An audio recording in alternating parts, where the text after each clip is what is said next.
Bienvenue dans la réplique, votre rendez-vous hebdomadaire avec clarté et rigueur où nous apportons des démentis, des réponses claires à des mensonges que nous avons entendus au cours de la semaine sur le président Tidjane Thiam et sur le PDCI RDA. Pour la réplique du jour, 3 sujets nous intéressent, à savoir le meeting du 31 mai, la candidature du président Tidjane Thiam et le certificat de nationalité du président Tidjane Thiam. Concernant le meeting du 31 mai, donc d'avant-hier, des personnes veulent faire croire en l'occurrence les militants du RHDP veulent faire croire que le meeting était un photo. En gros, on n'a pas redit assez de personnes. Mais le meeting de la CAPSI était une réussite. Il ne faut pas prendre les Ivoiriens pour des idiots. Il ne faut pas prendre les Ivoiriens pour des idiots. Nous ne sommes pas des idiots. Même quand vous allez sur la vidéo de France 24 qui dit qu'il y avait 5 000 personnes au meeting, alors que la place Figaro peut accueillir plus de 30 000 personnes, on voit même les commentaires des internautes qui disent qu'il y avait au moins 20 000 personnes, 20 000 personnes. Ma camarade y était. Entre 4 000 et 5 000 personnes ont répondu présents ce samedi à la place Figaro de Yopougon à l'appel de la coalition pour la dénonce pacifique en Côte d'Ivoire. Vous qui voulez avoir les informations sur le meeting, allez directement sur les différents canaux d'information du PDCI et RDA. Je pense que c'est ce que la majeure partie des Ivoiriens ont fait. Arrêtez de prendre les Ivoiriens pour des idiots. Concernant la candidature du président Tidjane Thiam, on voit des personnes, en l'occurrence toujours les mêmes, le RHDP, dire que non, c'est pas suffisamment bien préparé, etc. Quelles que soient les hypothèses, le président Tidjane Thiam est toujours dans la cause.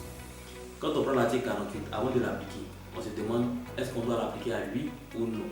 Je veux dire, à partir du moment où on sait qu'il est né d'un père français et d'une mère ivoirienne, c'est fini, le débat est clos. L'article 48 ne s'applique pas à lui, même si devant là-bas il a eu une naturalisation par surabondance.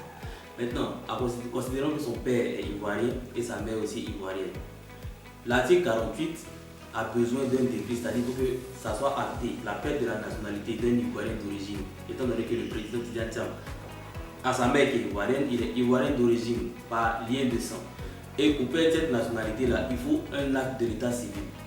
La preuve de la nationalité ivoirienne, de son acquisition ou de sa perte, se fera par production d'un acte de l'état civil ou d'un jugement si l'individu possède la nationalité d'origine. Signé Félix Houphouët-Boigny. Ce qui n'a pas été le cas.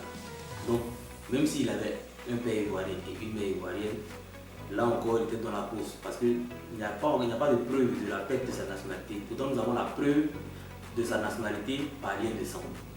Troisième hypothèse, à supposer que l'article 42 s'applique à lui et qu'on lui retire la nationalité et que le 19 mars dernier, après la renonciation à sa nationalité française, il soit redevenu ivoirien. À la prochaine RLE, il peut s'inscrire. Et la loi dit qu'il faut une RLE chaque année. Et c'est son droit de demander une révision de la liste électorale. Parce que si quelque chose est prévu par la loi, tout citoyen est en droit, même en devoir de le réclamer. Voilà. Donc, quelles que soient les hypothèses, le président Tidjane Thiam est dans la cause. Maintenant, il a demandé un certificat de nationalité. Si vous estimez qu'il n'est pas dans la cause, pourquoi vous ne voulez pas lui donner son certificat de nationalité? Arrêtez de prendre les Ivoiriens pour des idiots. Dites-nous concrètement, le président Tidjane Thiam est-il apatride ou ivoirien? Dites aux Ivoiriens concrètement ce qu'il en est, mais ne sont pas des idiots.